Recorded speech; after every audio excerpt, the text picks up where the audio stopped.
နှစ်လောက်ရှိပြီရန်ကုန်မှာမနေ့ဆော့ဆော့ကိစ္စရှိလို့တက္ကစီတက်စီတယ်မီးပွိုင်းရောက်တော့ကလစ်ချီထားတဲ့အမျိုးသမီးတယောက်ကပတ်စံလာတောင်းတယ်တက္ကစီဆရာကြီးကလည်းကားထဲကနေပတ်စံထုတ်ပေးလိုက်တယ်ပေါ့နော်ကျွန်တော်လည်းတောင်းတော့ကျွန်တော်ခေါင်းခါပြလိုက်တယ်ပြီးတော့ကျွန်တော်ဆရာကြီးကိုမေးတယ်ဆရာကြီးလို့ဘာကြောင့်အဲ့လိုမျိုးလှူတာလဲပေါ့နော်အဲ့နဲ့ तू ကဘာပြောလဲဆိုတော့ဒါကျွန်တော်အမြဲတမ်းကြည့်နေတဲ့အလူပါတဲ့ဒီလိုလှူရင်ဘေးအနေနဲ့ကင်းတယ်စီးပွားရေးပိုကောင်းတယ်မနေ့တိုင်းစင်းရဲသားတယောက်ကိုလှူပြီးမှအလုပ်သွားတယ်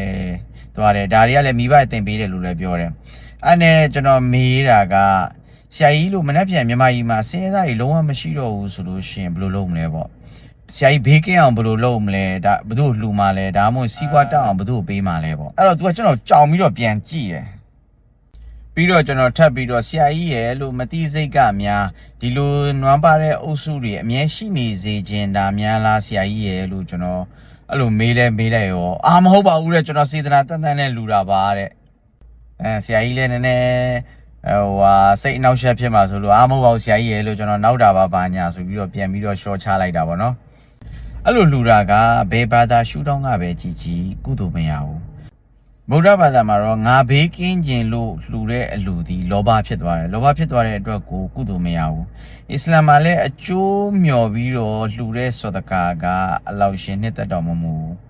နောက်တစ်ခုကခရစ်ယာန်မှာလည်းလူမြင်ကောင်းအောင်လှူတာကောင်းငင်ပုံဆုလည်းမရဘူးပေါ့နော်အနည်းချုပ်အပြင်ပြောရမယ်ဆိုလို့ရှိရင်တော့အပေးအယူစိတ်နဲ့လှူတာဘယ်ဘာသာမှလက်မခံဘူးကဲလို့ခင်ဗျားတို့လှူနေတဲ့100တန်တရွက်ကကလေးတွေကိုကြောင်းမတက်ဘဝတသက်လုံးတောင်းစားခိုင်းနေတာဓမြခိုင်းကိုလူနဲ့ငွေနဲ့ထောက်ပံ့နေတာ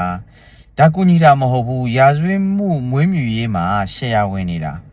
နီလန်းမားနေတယ်တကယ်ကောင်းမှုကတော့ငါးများနီးတင်ပေးပါခင်ဗျားကငါးတကောင်ကျဲပြီးတော့မနေ့ပြန်ထက်လာတောင်းမှုအတွက်တင်ပေးနေတာဖြစ်နေတယ်အဲ့ဒါကြောင့်လူတိုင်းကဒီကနေ့အစပြီးတော့ကျင်းစာဆန်တဲ့အလူကိုရက်ကြပါစို့လူကြီးမင်းတို့ပေးတဲ့1000တန်တရွက်ကကလေးတယောက်ရဲ့အကြောင်းအိမ်မက်ကိုမြေမြုပ်နေတာမိခင်တယောက်ရဲ့ဂုံတိတ်ခါကိုဈေးပေါ်နဲ့ဝယ်နေတာမြန်မာပြည်ရဲ့အနာဂတ်ကိုဓာတ်နဲ့ထိုးနေတာတကယ်ကုသိုလ်လိုချင်ရင်စနစ်တကျအကြောင်းစေယုံမိဘမဲ့အကြောင်းတွေကိုလူပါတကယ်ဘေးကင်းရင်တော့ကာပရိတ်ကိုစစ်စီကန့်လိုက်နာတရောင်းစားမရှိတဲ့မြန်မာပြည်ကိုမြင်ရင်တရောင်းစားတွေကိုငွေပေးတဲ့လက်ကိုအရင်ရက်ပါငါတို့လက်ကမရက်ရင်သူတို့ဒူးကဘယ်တော့မှထနိုင်မှာမဟုတ်ပါဘူးစဉ်းစားကြည့်ပါ